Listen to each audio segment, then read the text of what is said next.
Road యాక్సిడెంట్ని నివారించడము, rules and traffic rules పైన అవగాహన కల్పించడము, పోలీసులు కానీ and other stakeholders, transport department, students అందరిది పార్టిసిపేట్ చేయించి అల్టిమేట్గా రోడ్ యాక్సిడెంట్ జరగకుండా చూడడము, రోడ్డు భద్రత నియమాలు పాటించటము, రూట్ లెవెల్లో ఈ మెసేజ్ రీచ్ అయ్యి సురక్షిత ప్రయాణానికి నాంది పలకడం అనేది ఈ ప్రాజెక్ట్ యొక్క మెయిన్ ఆబ్జెక్ట్. దీనికి సంబంధించి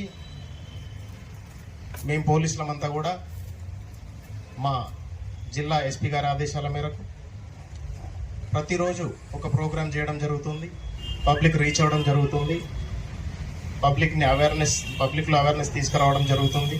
స్కూళ్ళలో, కాలేజెస్లో, ఏరియాస్లో అవేర్నెస్ చేయడం జరుగుతుంది. అలాగే మనకి ఎక్కడైతే యాక్సిడెంట్లు ఎక్కువ అవుతున్నాయో బ్లాక్ స్పాట్ని